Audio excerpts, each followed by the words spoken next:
The broadcast is now starting. All attendees are in listen-only mode. I have people who yesterday heard me talking in something and came running up and goes, "You are Gary." And I'm like, "Yes." And they go, "I just recognized your voice," because we've been on webinars and had never met face to face. So we didn't know what each other looked like. Or, you know, the picture that you put in is got your red coat and your face is covered with glasses and who knows what you look like. It's really because you make penguin calls on webinars. You get on and your intro is your Gentoo voice. And everyone got it. Yes, you got to be remembered. So I'd like to introduce Heidi Roop, or someone is introducing Heidi Roop. Jason. Jason. Has that honor. I'll turn it over to him.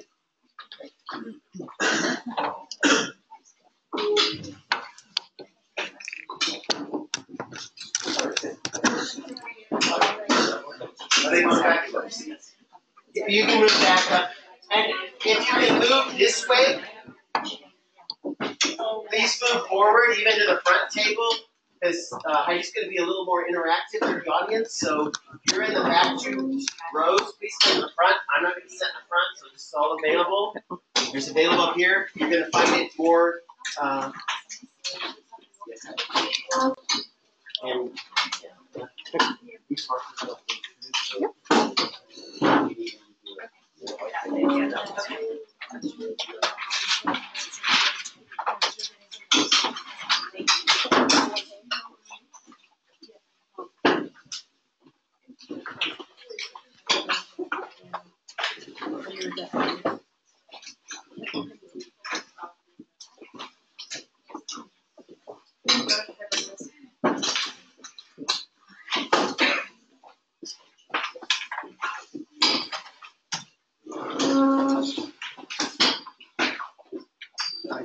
How do you pronounce the college that you went to? Is it Joliet? Holyoke. Yeah.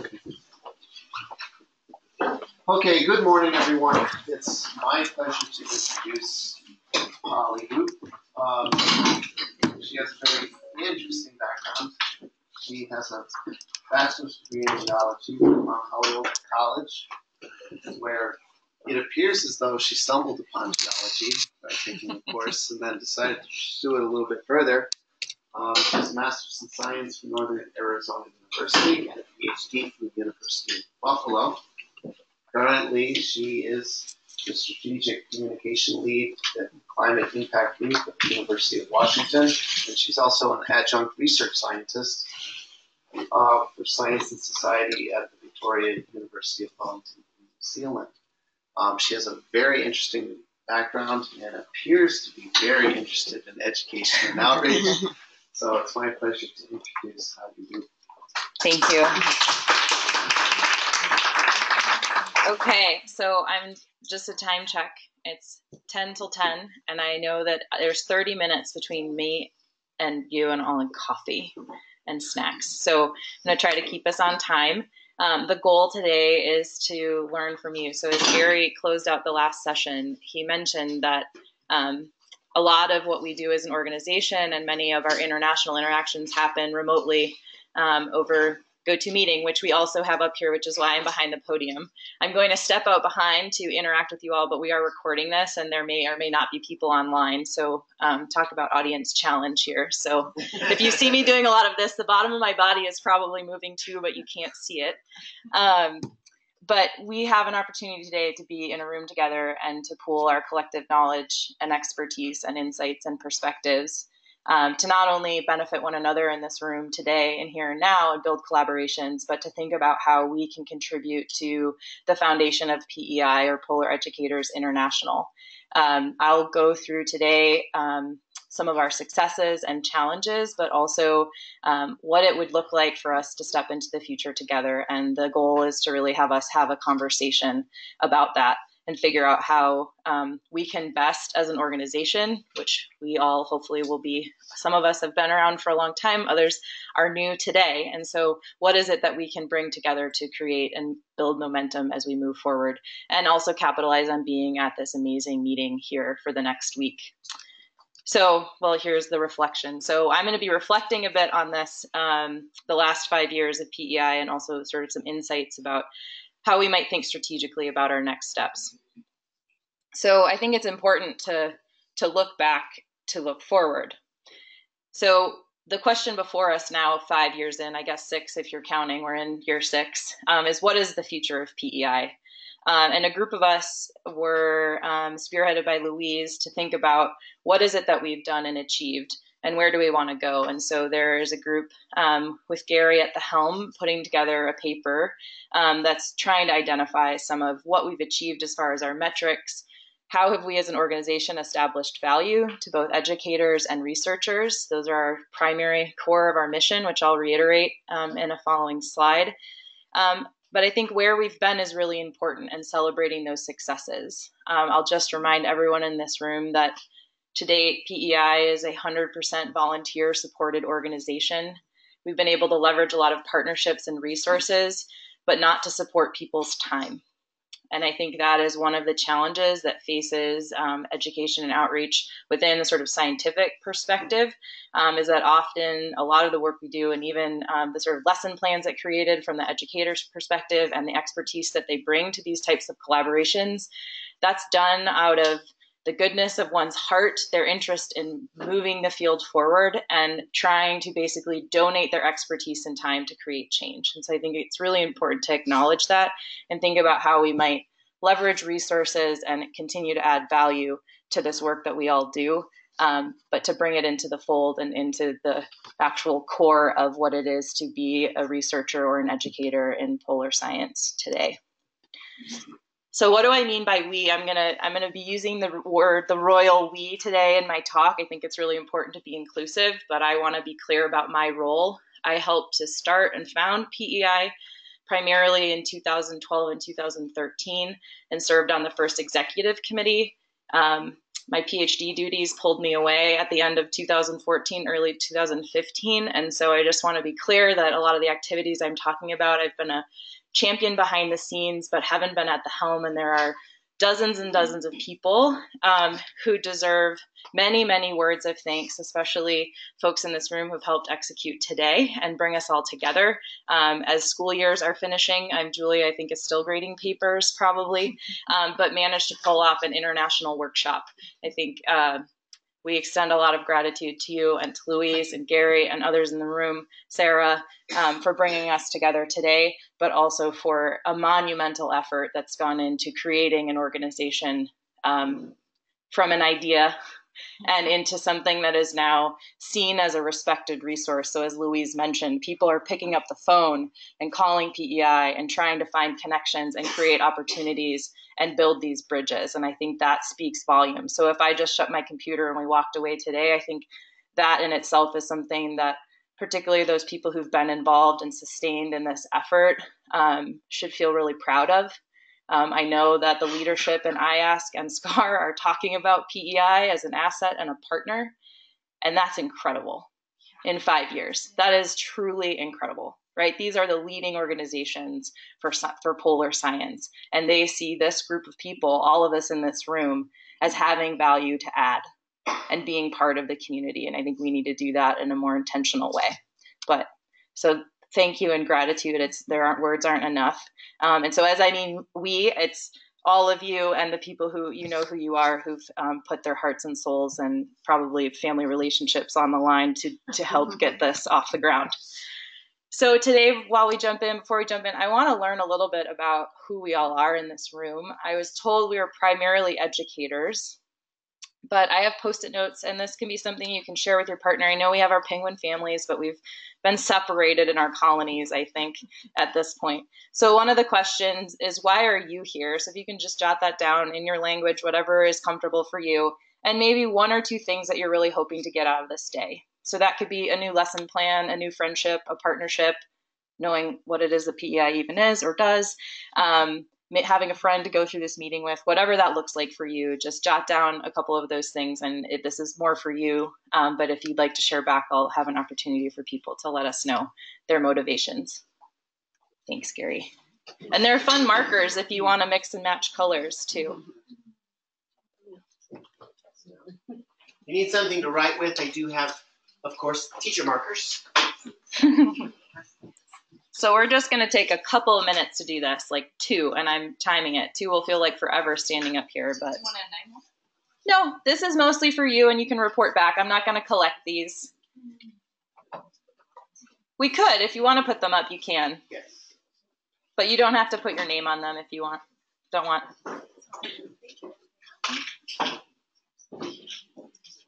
Yes.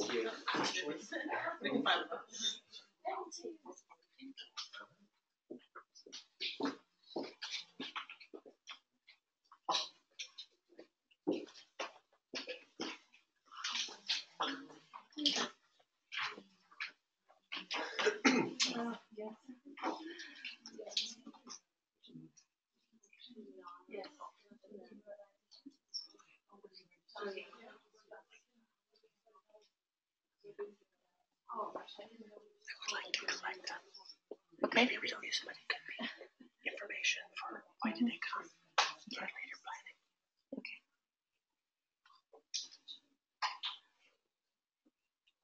Julia, why are you here? It's a tweet. What's going on? The technology. Okay, we'll wrap up in about 30 seconds. You done? I'll see yours. Well, people might want to let us know what they wrote, but you could also collect them and then challenge. You have to remember what you wrote. Can I remember what you wrote?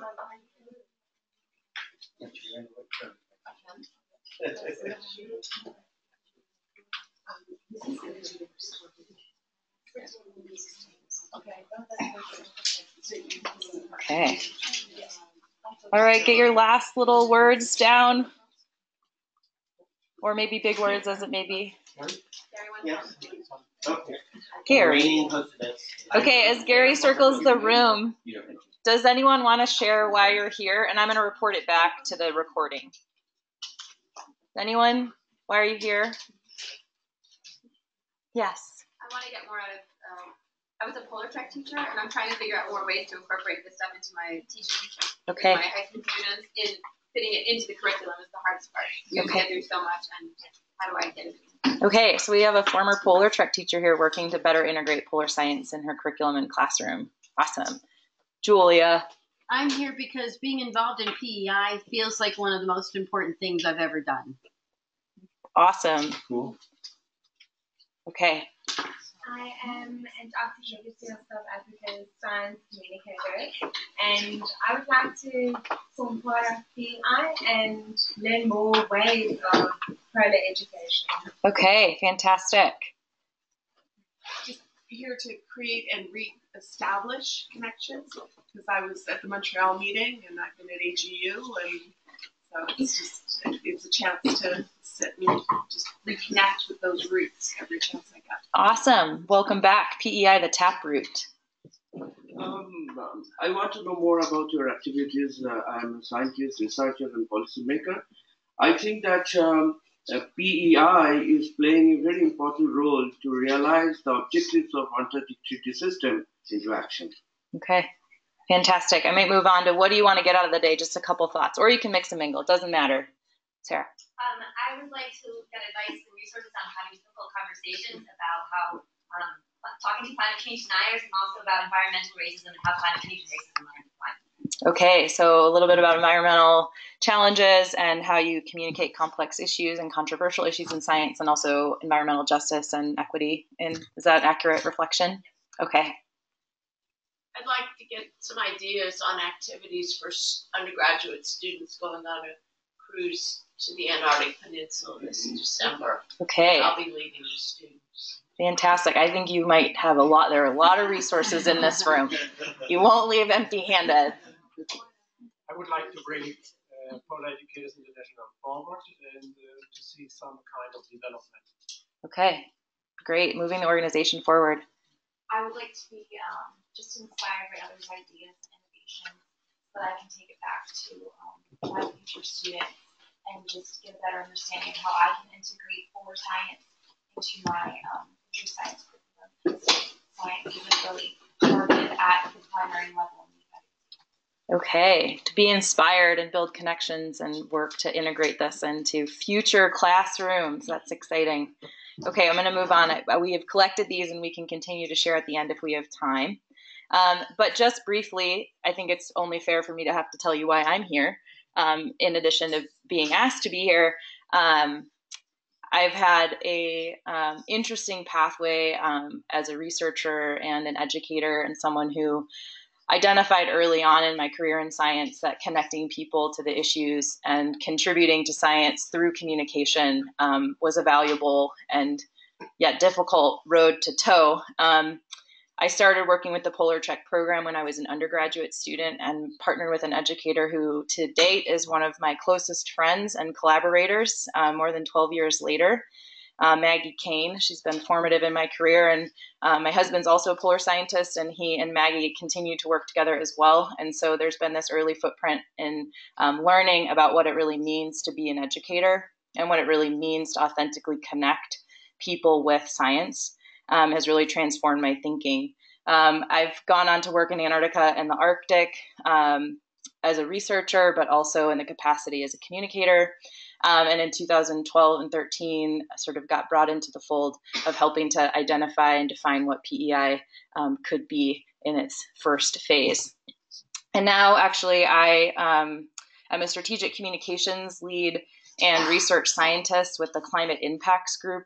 We are an organization based in a university that works almost entirely with stakeholders and communities across the Pacific Northwest of the United States. So that's Oregon and Washington and Idaho, a little bit of southern British Columbia and Canada.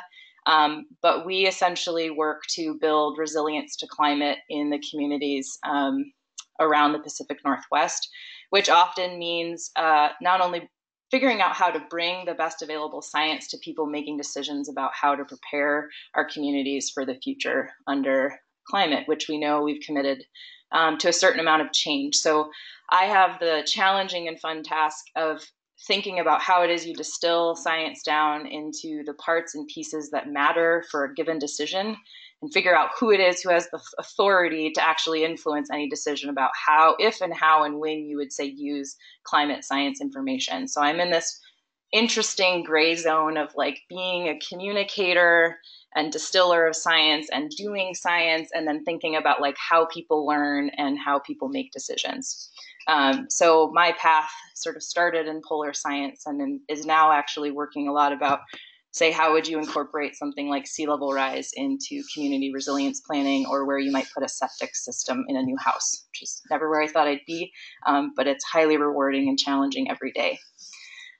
So back to PEI, we've already talked about this today, but we're a vibrant network. I think this room encapsulates that quite well, especially with Gary, his Gen 2 penguin, adds a bit of vibrancy to our network.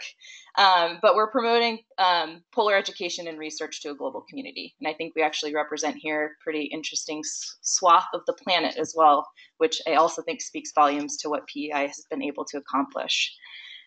This you can find on the website, but essentially here are some key words that we'll return back to. Things like vital, providing a deeper understanding, being trusted leaders, inspiring appreciation and knowledge, developing importance and connectedness of the poles to humans across all latitudes and cultures.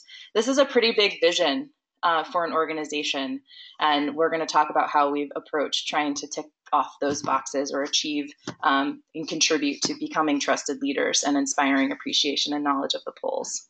I'm not going to go through all of this, but we've had a history, and again, 100% volunteered organization, but the International Polar Year was really formative in starting these conversations and identifying a real need for there to be a community of practice for educators led by educators. We had the Association of Polar Early Career Scientists born out of the IPY as well, which is primarily a network of early career scientists for early career scientists. And it's about how do we bridge and create those partnerships, and you sort of have two organizations that can work in tandem to achieve similar missions of professional development and collaboration.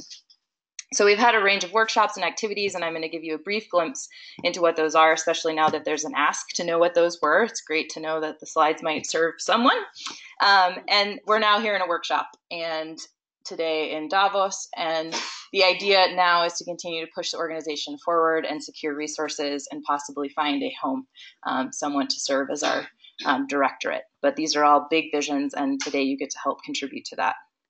So this is our organization at a glance, about 1,500 members and counting, 30 countries represented, a range of partnerships that we've talked about earlier, catalyzing successful relationships between educators and researchers.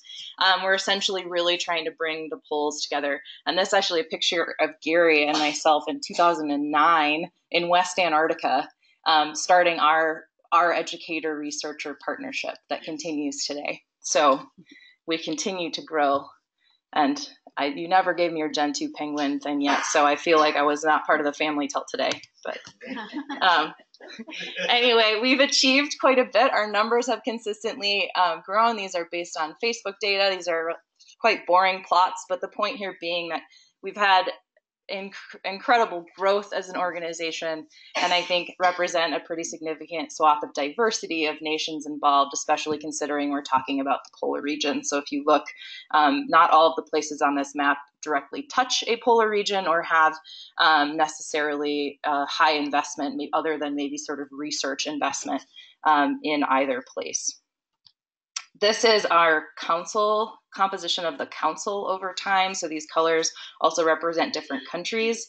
And I think we have a lot of US representation, but this graph also shows that I think we've excelled in trying to expand and entrain others from different countries to bring in those valuable perspectives. So I think we're on a path of success there that we can continue. What we've achieved, you've heard about these already today, so I won't belabor it, but we've had these workshops that have continued to grow with over 90 participants in Italy, and an increasing engagement with researchers, which I think is also really telling, that the activities and what is on offer is bringing in more of the polar science community with the polar education community. So I think in that sense, we're meeting our mark.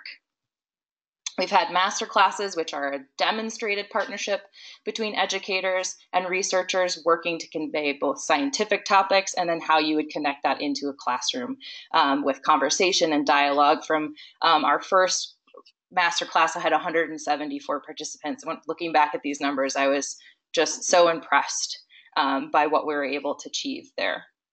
And so those continue to grow. There's a new website, which I just learned about. So Betsy, our powerhouse, who's not here, has clearly been working hard behind the scenes to make this information accessible to all of us, to encourage us to be in this room, but also that global community of 1,500 people from around the planet that are trying to get resources, be inspired, create a network. And we've leveraged, I mentioned these at the top of the talk, strategic activities, sponsorships, and partnerships with these organizations who are listed on our website. There are also a few not here, but champions and people who are interested and want to invest in this as an organization, at least in partnering with and getting expertise from this group of people, which I think is really, really, really impressive. So how do we build on these successes? So these are our mission priorities. I'm not going to reiterate these. I've already articulated them, but I think these are really important to think about and reflect on throughout the day. What is it that we can do to be a trusted leader? I think we already have that within the polar science community. How do we grow that? How do we build these bridges and partnerships? How do we deepen understanding for our students, for our colleagues? How do we do this, and how do we do it together? So one of the things that we explored in this paper that we wrote was how we've tried to establish value and what we've actually achieved in terms of establishing value to the educators and that sort of that community of PEI, and what we've done to add value to researchers. And so for both of these, there's this common ground of expanding professional networks and creating a community of practice. And I think we've demonstrated through some of our activities that we've been able to do that quite well, both in the breadth of content we've covered and the partnerships, and the sort of depth of relationships that we've been able to build with our partner organizations, but also within members within our organization. So when I was reflecting on this, I'm going to whirl through these next few slides in the interest of time. We have about 10 minutes. But this big question, so looking back, what are we trying to achieve? Sort of begs the question of, well, who are we? And one of those is, I think this is a distillation of a articulation of our mission is that weaving polar science into formal and informal education. I think a lot of the activities we've done and workshops we've held have been really thinking about what are the activities and ways that we can bring the best available science to students, to families, to society through formal and informal education. So with that, Gary and I were talking last night, and one of the questions was, what are our specific skills and expertise that we bring to this room? And I think in our breakouts, we learned a lot about one another and the range of activities that we work on, the duration of those activities, the time intensity of those activities. But what are the specific skills and expertise that we bring to the table? What do we have to offer? And then how do we best showcase these skills and expertise? And who do we showcase them to? Maybe there's something on our website that really articulates what it means to be an expert educator. What is an educator? What do you have to offer? And what types of partnerships are you looking for? How can we claim who we are and make that really clear to the community and be seen as experts? How can we better apply our expertise to achieve our mission? And I think it'd be interesting to know what people talked about in terms of their barriers in the first session we had about what are your limitations to participation in PEI. And then I think this constant identity as an organization you return back to again and again, which is who are we, who do we want to be, and to whom? So these are all big questions. I'm not answering them all. This is probably really unfulfilling because these are big, big questions. And I think the main crux is that as an organization, and as individuals that are part of an organization, it's our job to continue to reflect on these questions and use them in guiding what it is we do or where we invest or how we want to add to the strategic vision of PEI as an organization moving forward. And then I think a big question is how we entrain or bring along others with us. I personally would like to see more researchers engaged. That's sort of my identity. I would like to see that professional network of researchers expand and change how and professionalize what it means to be a science communicator. And I think education and educators and the process of education play a critical role in doing that. How can we narrow our scope to expand our impact? What is it that we really should be doing to achieve and expand our impact? And then this is exactly what I had on my previous slide. So how do we establish and maintain value? So I would like to hear from you about the value to educators specifically. So this is an engage and connect opportunity. This is where I stop talking and we start having a conversation. So I think I might stop with this slide and we'll use the remaining time to have this conversation. I'm happy to talk to you later. I'm going to be giving a talk. So one of the things that I would like to talk more about is what do we mean by success? And what is success in our individual projects? What does success look like as an organization? But what does it mean to be successful in connecting people to polar science? And I think that's a space that we can lean on other disciplines to understand how we might evaluate our impact, but also think about how do we set clear goals and objectives for what we want to achieve so that we can have a measurable impact and set objectives that are measurable. So with that, I think we're going to talk now. I think because this resonates, because this is what people have reported back, we're interested in building connections and having access to resources. Can we maybe explore a bit more, especially from those who identified that they want specific resources?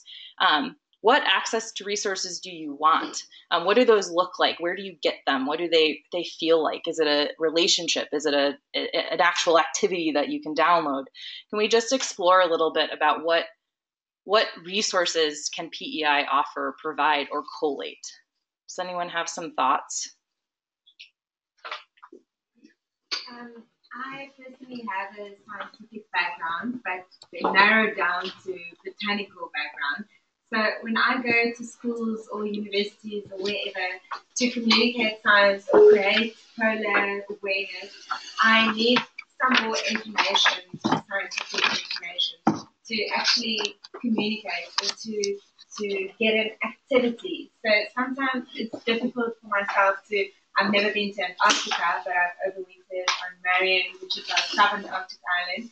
So I want more activities or something that I can use to communicate polar science. Okay, so are there kind of two parts to that? One is the activity, and one is access to the science. Yeah. So what would that be? What would that look like? The sort of access to the science piece. I think it will be like a downloadable PDF or something. Okay. And maybe dumbed down, if I can say it like that. So even though we are all educators, we're not all scientists. So I have that science background, but not everything that I want to communicate. I want to communicate more than what I know. Mm-hmm. So that needs to be dumbed down so that not myself, but also the people I try to educate can understand. But that's exactly what you do. Yeah. So, yeah. No, I think that's fantastic. So that, just to reiterate that, if people didn't catch it, it was the idea of making the science more accessible so that then you can apply your sort of expert lens for your particular education or outreach effort. So part of it is making the science more accessible, beyond just providing the peer-reviewed paper or whatever the science was, actually providing a summary of that research in an understandable, digestible way. That's great. In creating activities, one thing I personally would like access to is authentic data. Okay. Whether it's temperature, glacial movement, whatever, but somewhere that you can go find data that's real so that you can then create a scenario for your students to explore. Okay, access to real scientific data, the stuff we all grapple with. Yes, I think that's fabulous. I think that, put that on the list, Louise. That's fantastic. How about in this, Grace? So just building on actually what both of you have said is a way to have those activities stored online, but also in a way that scientists can add things to it.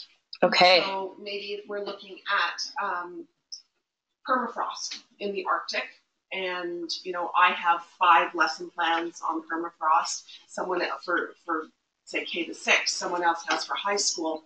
We've got, you can go to the website, you can look at permafrost, you've got those activities, but then you've got scientists who are working on permafrost who are also able to bring in that data that you're wanting, able to provide maybe in science speak that information, but also any outreach coordinators that are working with those scientists are also being able to bring it into more layman or more public terms. But just being able to have that, and I'm not sure what you would call it, but I think of it as just this filing cabinet of all of this information. Yeah, sort of a database, but that you can iterate on, sort of collaborative and iterative at the same time. Yeah, great. We've got so many hands. This is awesome. Yes. It's identifying the database that already exists, which I recently found out. It's called www.earthlearningidea.com. And I don't know how old it is now, but they're up to about 150 specific activities that you can get a PDF of that will give you an activity you can use in your classroom about a specific Earth idea. It's not polar, but there will be some applications there. And as a researcher, I would be interested in contributing some polar ideas if I was given some direction on. Yeah, great. So that was earthlearningideas.org. Earthlearningidea.com. Earthlearningidea.com. Which this is a good point of we had the question, and if you go to the Facebook group and you post, here is access to the data, all of these people then all of a sudden have, currently that's where we can go and find it. So if you post that for us, then oh yeah, that's a great idea as a resource. You instantly have access either via the website. Yeah.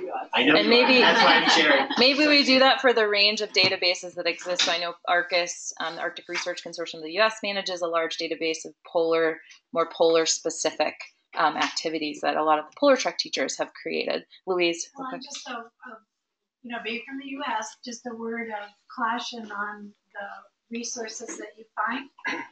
When you're posting them on there, check out who put them there, especially if it's from a U.S. company. Just double check that it is a valid resource to use. Or say you haven't checked it out, but it looks pretty good to you or something, so people can know to check it out. We have to be really careful in the U.S. now. Yeah, and maybe that's a role for PEI, is to be a curator of some of those resources that we see as credible or vetted. Maybe we can do some of that as a sort of to create that best available clearinghouse, credible clearinghouse. Yeah. Just would like to add, this could very easily be done on a webpage with certain topics like geosciences, or marine sciences, geology, and everyone could contribute links. So it is a bit sorted and it doesn't get lost with the dates. Just it's passing and you don't find the link anymore. And something that I'm interested to gain is things like what we did before with the clapping. This is a perfect thing I can do in my lecture with my students, to put them into small working groups and then go on with the agenda. So thanks a lot for that. I would love to read more of this little activities. Like icebreakers and facilitation. Yeah, we should get those up online. This is amazing. Yes. I think we can do some kind of activity mapping. I find we are doing a lot of things here and there, but there is no place where from we can be connected, this is not a very complex activity. You can just give links to those activities, through your website. I think you'll be doing a great job. A little bit of metadata analysis is required, and a little bit of effort is required. For example, if you have you are giving some connection to some database where some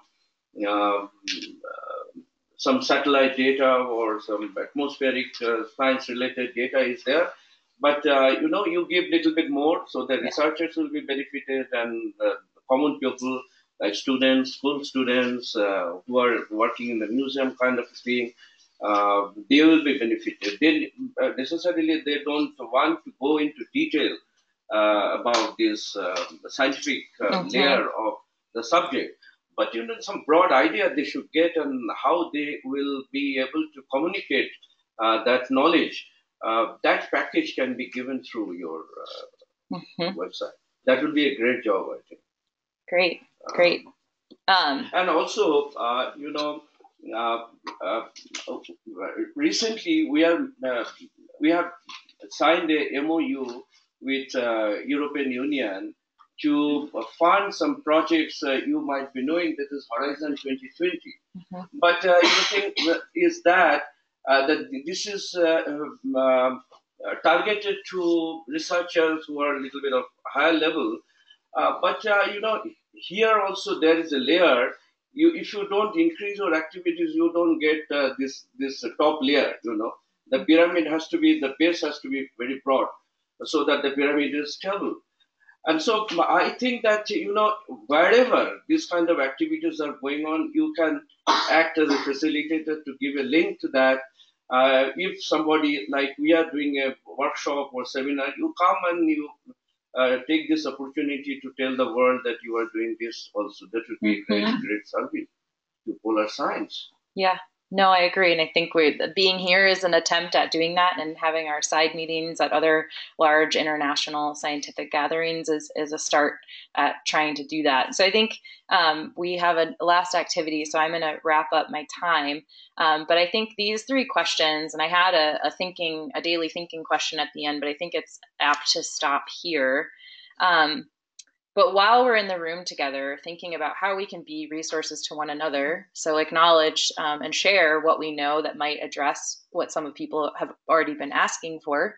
We can be those curated sources of credibility and provide people with information. So I encourage you to consider thinking about that today, what you might have on offer, what skills you're bringing and expertise you can offer in the room. But also, these workshops are one form of professional development, but for you as an individual who wants to be involved or to gain something from this organization, what does it look like? What can we create together that will build out our community of practice, that will allow us to pull on this idea of the foundation? What is it that's a foundation of the organization? What keeps bringing us back for more? What makes you want to be part of this community? What do you both get and what do you give to create our future? And so I think there have been a core foundation of people who have been putting their heart and souls into this organization, and many people in this room. And so how do we pull from that energy and add new energy and continue to build on what I think is an impressive and impactful foundation for an organization that is still very young, that has a strategic plan, has a council, has elections. I mean, it is incredible. And so thank you all for being here. And thank you to the folks who are new, who didn't know what PEI was necessarily when they walked through the door. We look forward to your ideas and hearing what you need, and the directions that you're heading in, so we can use this as an opportunity to be a community and push it forward to the future. And then I have Before Julia does the final wrap up, I do want to tell you what happens after the coffee break, because it's part of PEI mission and part of the planning of this workshop. So part of what PEI has done in that when we established ourselves, we were following a model that had been started 5 years prior to that by APECS. So they actually measured us in a way of how to develop an organization. But then we became partners with them. APECS? APECS is an association of Polar early career scientists who have had now the last 2 days, yesterday and today, also a side meeting. But in the planning of